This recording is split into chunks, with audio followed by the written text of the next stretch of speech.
Good evening, everybody. I hope that you guys have had a great week and that you've had some time to get out in this nice warm weather that we've been having. Um, you know, we are on the downhill slide of the semester. We finished Module 2. We're getting ready to go into Module 3 and learn some more good practices for instructional leaders.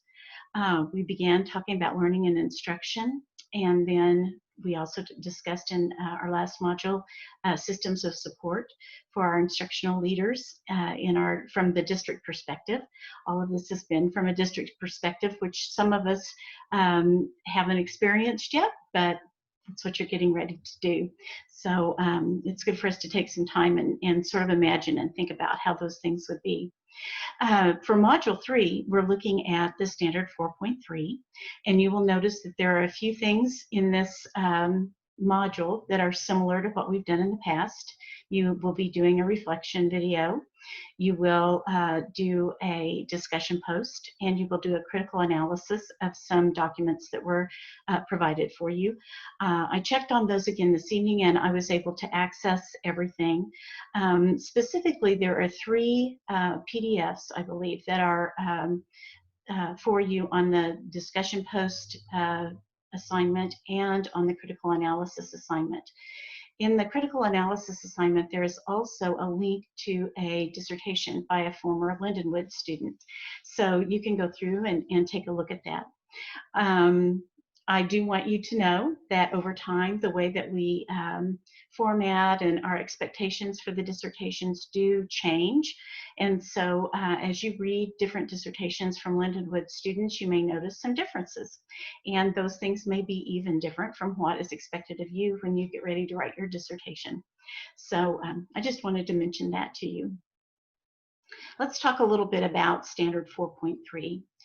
Standard 4.3, the verbiage at the beginning of the standard reads the same, but the part that's different, the critical part, is now we're talking about providing assessments that are culturally responsive and also are adapted to specific needs of students. We all know that there are times that there are standardized assessments that are created that just don't fit some students. There may be language in a particular question that applies more to students in a rural setting, and you give that assessment to students in an urban setting, and it may be terminology they've never heard of. It can be true the other way around. I think of some of the resources that I used over my years of teaching, and just with the technological revolution that we've had, sometimes problems that I had in my math class didn't make sense anymore because perhaps they were wanting a student to consider that a telephone would have to be attached to a wall or have a wire sitting on a desk. And now you can go anywhere with your phone, and everybody has their own phone, and things are just so different. And so there are a lot of pieces of those types of things in our learning resources that we have for students and our assessments that we use with students that have to be taken into account. We need to be sure that what we are providing fits the culture that we're in. Probably you have encountered some of those types of items that just did not seem like they were updated. They were current for the culture of your school. Or perhaps you had a group of students who had some needs that they needed to have the assessment adapted for them specifically. But the final assignment, rather than having the reflection and literature review that we've had in the first 2 modules, in this one you've been asked to select a lesson plan or an assignment that is already on the books, being used, it's published more or less for your district, and take it and update it.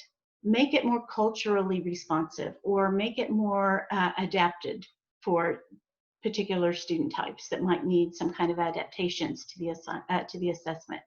And so for your assignment in that on that section, you will turn in the original document as it is currently, and then you will turn in the assignment as you've revised it, to improve it and to make it more culturally responsive, or to make it more adapted to the students in your school district or in that particular class, whatever the case may be.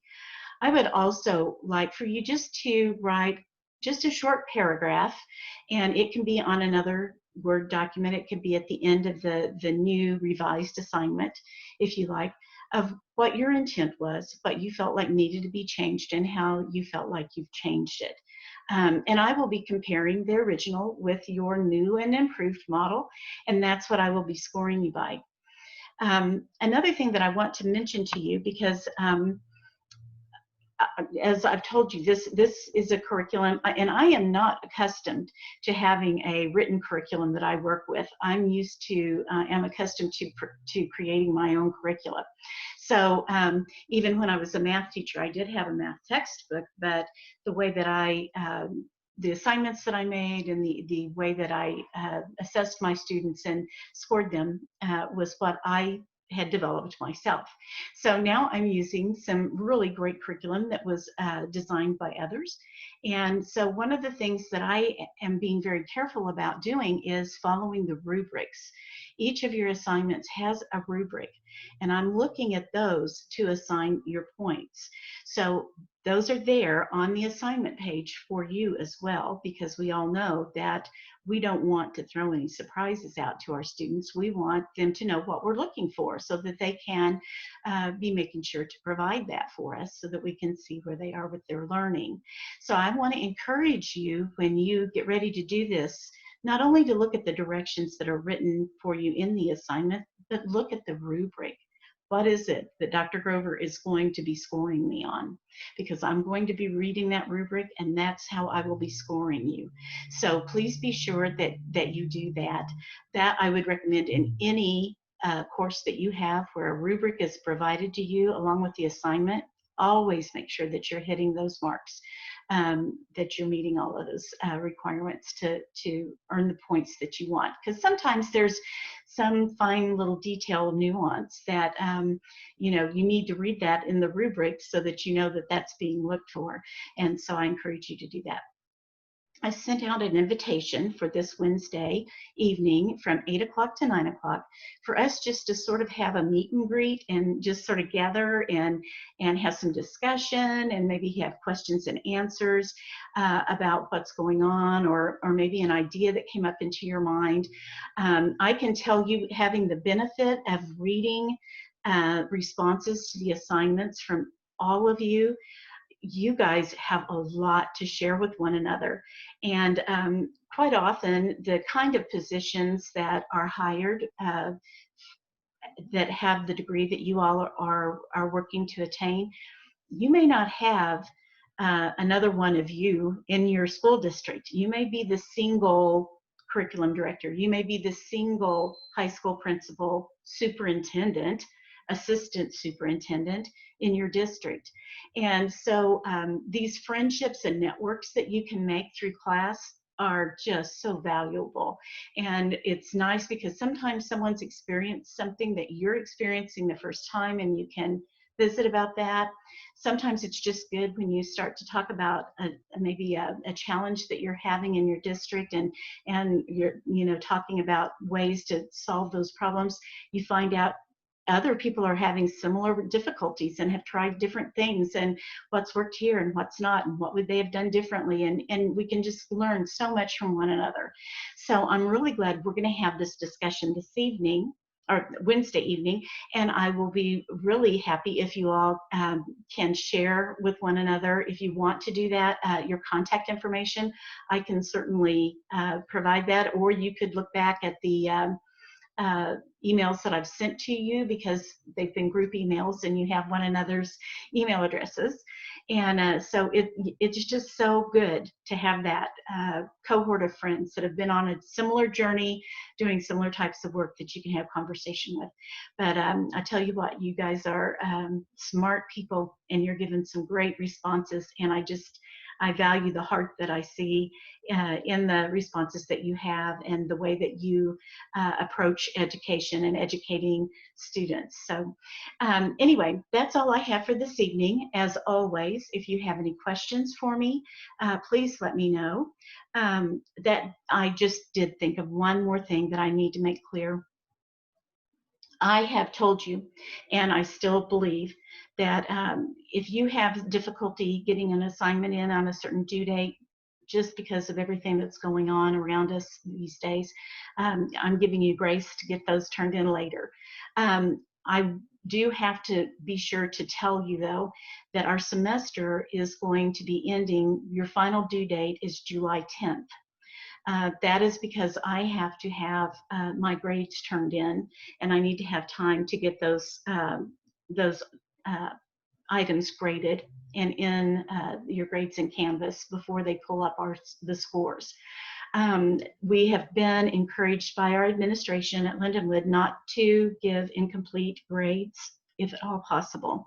So while I want you all to know that I will work with you on these things, I also want you to know that we really do have a deadline. July 10th would be wonderful for me. If there's just one or two of you who have one or two items that need to be graded and turned in after July 10th, that could be manageable for me, but I would greatly appreciate, if at all possible, that everything be turned in by July the 10th so that we can close this semester up nicely, and so you guys can have a break before it's time to jump into the 2020-2021 school year. That seems hard to believe. Anyway, I'm just wanted to let you know that. So any questions, concerns, email, text, call. I'll be happy to visit with you, or we can Zoom if you need to do that as well. So I'm going to let you go for the evening, and I will see you on Wednesday. Have a good night.